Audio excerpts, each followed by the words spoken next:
تو آج ہم ایک ایسے موضوع پر بات کر رہے ہیں جو شاید ہر اس شخص کے ذہن میں آتا ہے جسے پہلی تنخواہ ملتی ہے یا جو تھوڑی بہت بچت کر لیتا ہے جی کہ اب اس کا کیا کروں؟ بالکل. ہم بات کر رہے ہیں ایک نئے سرمایہ کار کی اور اس کے لیے دولت مندانہ ذہنیت کا کیا مطلب ہے، اور اس کے لیے جو ہم نے مواد دیکھا ہے وہ وارن بفیٹ کے اصولوں پر ہے. جی ہاں. لیکن ہم وہ گھسی پٹی باتیں نہیں کریں گے کہ بس پیسے بچاؤ. ہم ان اصولوں کو دیکھیں گے جو واقعی حیران کن ہیں. بالکل. اور ہمارا مقصد یہاں کوئی سٹاک مارکیٹ کی پیچیدہ ٹپس دینا نہیں ہے. صحیح. بلکہ اس ذہنیت کو سمجھنا ہے جو اصل میں دولت کی بنیاد رکھتی ہے. اور دلچسپ بات یہ ہے کہ بفیٹ کے سب سے طاقتور اصولوں کا تعلق سٹاک چننے سے کم اور زندگی گزارنے کے طریقے سے زیادہ ہے. بالکل. ہم دیکھیں گے کہ امیر بننے کی دوڑ میں شاید سب سے اہم قدم بھاگنا نہیں بلکہ کچھ جگہوں پر بس کھڑے رہنا ہے. یہ تو بڑی دلچسپ بات ہے. یعنی سرمایہ کاری کا مطلب صرف پیسے لگانا نہیں بلکہ کچھ غلطیاں نہ کرنا بھی ہے. جی، اصل کھیل ہی غلطیوں سے بچنے کا ہے. زیادہ تر لوگ تو سمجھتے ہیں کہ کوئی خفیہ فارمولا چاہیے، کوئی ہاٹ سٹاک. اور یہی سب سے بڑی غلط فہمی ہے. وارن بفیٹ کے مطابق ایک نئے سرمایہ کار کی سب سے بڑی، سب سے تباہ کن غلطی ہے قرض. قرض؟ اچھا، مطلب کریڈٹ کارڈ والا قرض یا پرسنل لون؟ جی بالکل. خاص طور پر کنزیومر ڈیٹ. وہ تو کہتے ہیں کہ قرض سے ایسے بچو جیسے وہ کوئی وبا ہو. واہ. یہ صرف ایک مالی بوجھ نہیں ہے، یہ ایک نفسیاتی قید بھی ہے. صحیح. ہمارے ماخذ میں ایک نوجوان کی کہانی ہے جو بفیٹ سے پوچھتا ہے کہ میں سرمایہ کاری کب شروع کروں، اور اس پر کافی قرض تھا. تو بفیٹ نے کیا جواب دیا اسے؟ ان کا جواب بہت سادہ اور بہت گہرا تھا. انہوں نے کہا، پہلے خود کو آزاد کرو. جب تک آپ 18 یا 20% سود پر پیسہ دوسروں کو دے رہے ہیں، آپ کبھی بھی 8 یا 10% کما کر آگے نہیں بڑھ سکتے. مطلب آپ ایک ایسی دوڑ میں بھاگ رہے ہیں جس میں آپ پہلے ہی پیچھے ہیں. بالکل. لیکن ایک منٹ، کیا یہ آج کے دور میں مطلب حقیقت پسندانہ ہے؟ یہ بہت اہم نکتہ ہے. ایک عام نوجوان اپنی زندگی شروع کر رہا ہے، اس کے لیے تو قرض کے بغیر گزارا ہی مشکل ہے. گھر، گاڑی، تعلیم. جی، اور یہاں فرق سمجھنا ضروری ہے. بفیٹ جس قرض کی بات کر رہے ہیں وہ ہے مہنگا کنزیومر ڈیٹ. اچھا. Credit card, personal loan. وہ قرض جو آپ ایسی چیزوں کے لیے لیتے ہیں جن کی قیمت وقت کے ساتھ کم ہو جاتی ہے. صحیح. ایک گھر کے لیے مناسب قرض لینا جس کی قیمت بڑھنے کا امکان ہے، وہ ایک الگ چیز ہے. تو پیغام یہ ہے کہ اپنی خواہشات کو پورا کرنے کے لیے قرض مت لو. بالکل. جب آپ اپنی کمائی سے زیادہ خرچ کرتے ہیں تو آپ اپنا مستقبل کسی اور کے ہاتھ میں گروی رکھ دیتے ہیں. ٹھیک ہے، تو پہلا اصول ہوا کہ دفاعی کھیلیں، یعنی اپنی وکٹ بچائیں. جی. اپنی مالی بنیاد کو قرض کے حملے سے بچانا ہے. لیکن اگر آپ صرف دفاعی کرتے رہیں گے تو میچ کیسے جیتیں گے؟ رن کیسے بنیں گے؟ بہترین سوال. اور یہیں دوسرا حیران کن اصول آتا ہے، صبر. صبر. اگر قرض سے بچنا وکٹ بچانا ہے تو صبر کرنا لمبی اننگز کھیلنے کا فن ہے. دولت کمانا ایک میراتھن ہے، 100 میٹر کی دوڑ نہیں. اور زیادہ تر لوگ پہلے چند کلومیٹر میں ہی تھک جاتے ہیں. اس کی کوئی مثال ہے؟ خود وارن بفیٹ کی زندگی سب سے بڑی مثال. آپ کو پتا ہے کہ انہوں نے اپنی 99% سے زیادہ دولت 50 سال کی عمر کے بعد بنائی. 50 سال کے بعد؟ یہ تو حیران کن ہے. جی ہاں. اور 90% سے زیادہ 65 سال کی عمر کے بعد. مطلب وہ جوانی سے سرمایہ کاری کر رہے تھے لیکن اصل پھل اتنی دیر بعد ملا. بالکل. اس سے ایک بہت گہرا سبق ملتا ہے. وہ کیا؟ سبق یہ ہے کہ اصل کمال 10% ریٹرن نہیں ہے. تو پھر کیا ہے؟ اصل کمال ہے 70 سال تک مسلسل 10% ریٹرن حاصل کرنا. او صحیح. زیادہ تر لوگ تو پہلے 10 سال میں ہی ہمت ہار جاتے ہیں. مارکیٹ تھوڑی نیچے گئی اور وہ گھبرا کر سب بیچ دیتے ہیں. یا کسی جلدی امیر بننے والی اسکیم کے پیچھے بھاگ پڑتے ہیں. بالکل. بفیٹ کا تو ماننا ہے کہ سٹاک مارکیٹ بے صبرے لوگوں سے پیسہ لے کر صبر کرنے والوں کو دینے کا ایک ذریعہ ہے. جی، یہ میں نے سنا ہے. جی ہاں. تو بنیاد یہ ہے کہ امیر بننے کے لیے تیز دوڑنے کی ضرورت نہیں بلکہ صحیح سمت میں لمبے عرصے تک چلتے رہنے کی ضرورت ہے. آپ نے بالکل صحیح خلاصہ کیا ہے.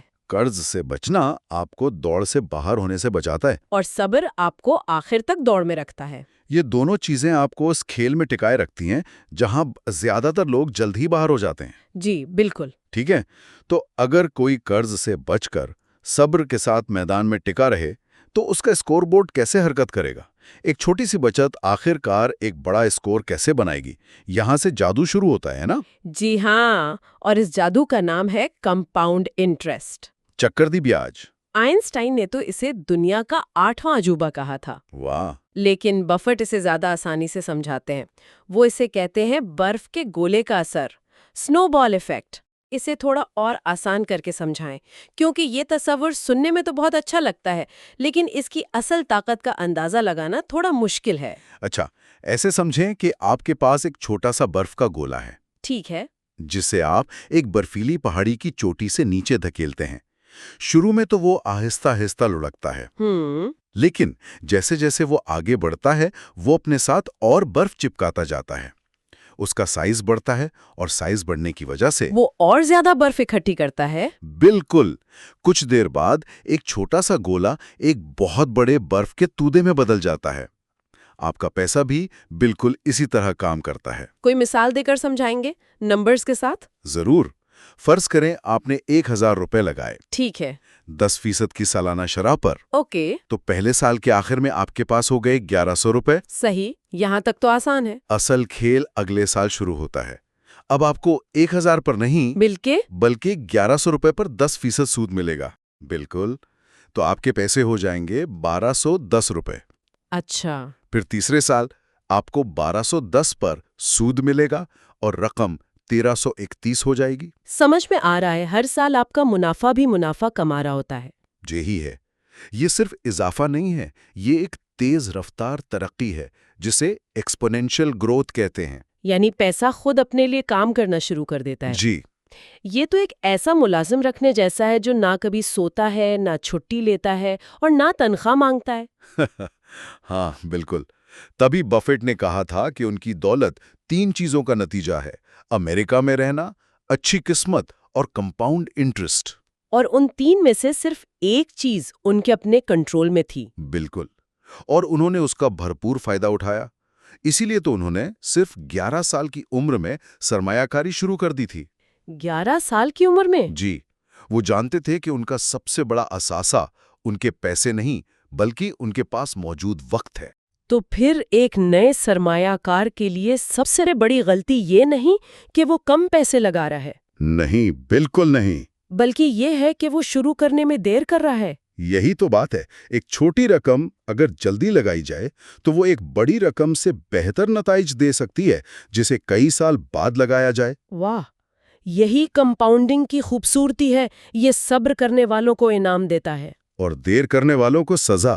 یہ سب باتیں، قرض سے بچنا، صبر، کمپاؤنڈنگ، سننے میں بہت منطقی لگتی ہیں، لیکن ان پر عمل کرنے کے لیے جو ذہنی مضبوطی چاہیے، جو نظم و ضبط چاہیے، وہ کہاں سے آئے گا؟ آپ نے بالکل صحیح پکڑا۔ یہی شاید اصل کھیل ہے، اور یہی دولت والی سوچ کا تصور آتا ہے۔ جی، یہ سوچ اس بات پر منحصر ہے کہ آپ پیسے کو کس نظر سے دیکھتے ہیں۔ کیا پیسہ صرف خرچ کرنے کی چیز ہے یا ایک بیج ہے جسے بو کر ایک پورا درخت اگایا جا سکتا ہے؟ صحیح۔ ماخذ میں 2 لوگوں کا موازنہ کیا گیا ہے۔ ایک شخص کو تنخواہ ملتی ہے اور وہ سوچتا ہے میں اس سے کیا کیا خرید سکتا ہوں، نیا فون، چھٹیاں، ریسٹورنٹ۔ جی، اور دوسرا شخص تنخواہ ملتے ہی سوچتا ہے میں اس میں سے کتنا حصہ اپنے مستقبل کے لیے کام پر لگا سکتا ہوں۔ اور اس سوچ کو عملی جامہ پہنانے کا طریقہ کیا ہے؟ کیونکہ صرف سوچنا تو کافی نہیں ہے۔ اس کا عملی طریقہ ہے اپنی حیثیت سے کم خرچ کرنا، اور بفٹ کی اپنی زندگی اس کی سب سے بڑی مثال ہے۔ وہ آج بھی اسی پرانے گھر میں رہتے ہیں۔ جی، وہی گھر جو انہوں نے 1958 میں خریدا تھا۔ وہ مہنگے فون یا گاڑیاں نہیں رکھتے، اور ان کا وہ مشہور اصول، خرچ کرنے کے بعد جو بچے اسے نہ بچائیں بلکہ بچانے کے بعد جو بچے اسے خرچ کریں۔ یہ صرف الفاظ کی ترتیب نہیں ہے، یہ تو زندگی گزارنے کا پورا فلسفہ ہے۔ جی ہاں۔ ایک منٹ، لیکن یہاں میں پھر وہی سوال کروں گی، کیا یہ مثال آج کے دور میں حقیقت پسندانہ ہے؟ وارن بفیٹ ایک ارب پتی ہیں۔ ان کے لیے سادہ زندگی گزارنا آسان ہے، انہیں کسی کو کچھ ثابت نہیں کرنا۔ لیکن ایک عام نوجوان جس پر انسٹاگرام، دوستوں، معاشرے کا اتنا دباؤ ہے، یہ ایک بہت ہی حقیقی چیلنج ہے کہ وہ اچھا دکھے، اچھا پہنے، وہ اس دکھاوے کی دوڑ سے کیسے بچے؟